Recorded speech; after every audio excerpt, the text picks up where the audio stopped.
Hi అండి. నేను మీ విజయ. ఈరోజు మనము టేస్టీ టమాటో రైస్ చేసుకుందాము. చాలా మౌత్ వాటరింగ్ రెసిపీ అండి. ఇదైతే మాత్రం హోటల్ స్టైల్‌లో చేసుకుందాం ఈరోజు. రండి అది ఎలాగో చూద్దాం.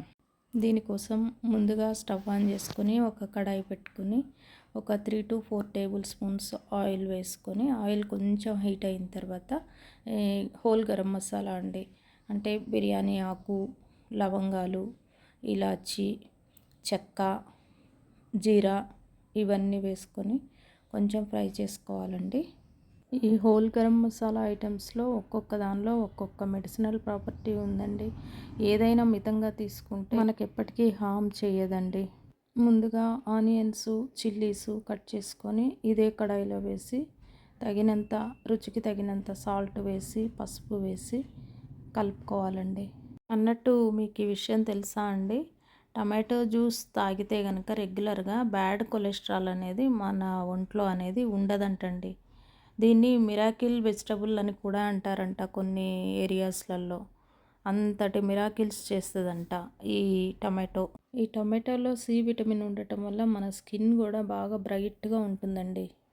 ఇప్పుడు మన ఆనియన్, చిల్లీస్ వేగిపోయాయి కదా. ఇప్పుడు అల్లం వెల్లుల్లి పేస్ట్ దంచుకొని వేసేసుకుందామండి. ఇదే కడాయిలో మనం కొంచెం సన్నగా కట్ చేసిన పుదీనా వేసుకుందాం. దీనివల్ల ఫ్లేవరు అద్భుతంగా ఉంటుందండి. ఇప్పుడు కడిగి పెట్టుకున్న టమాటాలు కట్ చేసుకొని మిక్సీలో వేసి టమాటో ప్యూరీ చేసుకుందామండి. ఆ తర్వాత ఇదే కడాయిలో ఆ టమాటో ప్యూరీని కూడా వేసుకొని రుచికి తగినంత సాల్టు, పసుపు వేసుకొని ఈ ప్యూరీని మొత్తం బాగా మిక్స్ చేసుకుందామండి. ఇంట్లో ఏ కూరగాయలు లేకపోయినా పర్లేదు కానీ టమాటోలు మాత్రం కంపల్సరీ ఉండాలండి. టమాటోలు ఉంది ఏ కూర చేయలేమండి. ఇలా 2-3 సార్లు కలుపుతూ మూత పెట్టుకొని సిమ్లో మగ్గబెట్టుకోవాలండి. ఇది హై ఫ్లేమ్లో పెట్టొద్దండి, సిమ్లోనే మగ్గాలి. ఇలా 50% మన ప్యూరీ బాయిల్ అయిన తర్వాత ఇప్పుడు ఒక 3-4 టమాటోస్ తీసుకొని వాటిని పెద్ద ముక్కలుగా కట్ చేసి ఇదే ప్యూరీలో వేసేసుకుందామండి. ఏంటి టమాటో రైస్ అన్నది ప్యూరీ వేసింది, మళ్ళీ ఇంత పెద్ద ముక్కలు వేసింది అని అనుకుంటున్నారా? ఇవి చూడటానికి కలర్ఫుల్గా ఉంటుంది. ప్లస్ మా బాబుకు కూడా చాలా ఇష్టం అండి టమాటో ముక్కలు. ఈ పాయింట్లో కొంచెం కొత్తిమీర యాడ్ చేసుకొని మొత్తం అంతా ఒకసారి బాగా మిక్స్ చేసి మళ్ళీ మూత పెట్టి ఒక 5 మినిట్స్ ఉడికించుకుందామండి. 5 మినిట్స్ తర్వాత మనము ధనియాల పొడి, జీలకర్ర పొడి, అలానే కారం మన టేస్ట్కి తగినంత యాడ్ చేసుకుందామండి.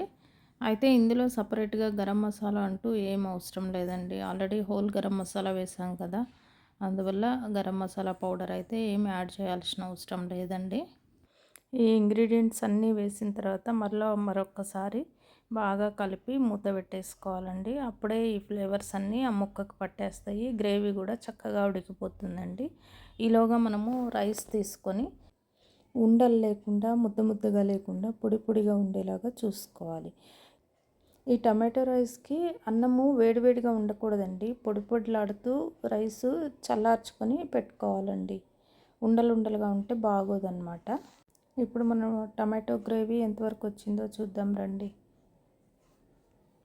పర్ఫెక్ట్గా కుక్ అయిపోయిందండి. టమాటో ముక్కలు, టమాటో ప్యూరీ మొత్తం పర్ఫెక్ట్గా కుక్ అయిపోయి మంచి స్మెల్ వస్తుందండి. ఈ పాయింట్లో మనం రైస్ వేసేసుకుందామండి. రైస్ వేసేసుకొని మొత్తం బాగా మిక్స్ చేసేసుకుందాం. పర్ఫెక్ట్గా రెడీ అయిపోతుంది మన టమాటో రైస్. చూడండి, వైట్ రైస్ కాస్త కలర్ఫుల్ రైస్ అయిపోయింది. ఈ పాయింట్లో ఉప్పు టేస్ట్ చేశాను, సరిపోలేదనిపించింది. నేను కొంచెం యాడ్ చేసుకున్నాను. ఎవరి టేస్ట్కి తగ్గట్టు వాళ్ళు సాల్ట్ యాడ్ చేసుకోండి.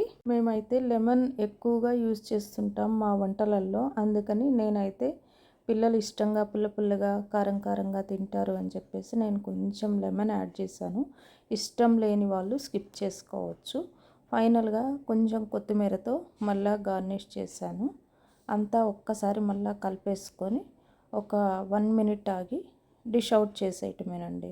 అంతే, మన tasty tomato rice, hotel style tomato rice ready అయిపోయిందండి.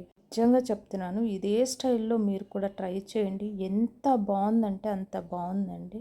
ఇలాంటి మరిన్ని యూస్ఫుల్ రెసిపీస్ కోసం మన ఛానల్ని సబ్స్క్రైబ్ చేయండి.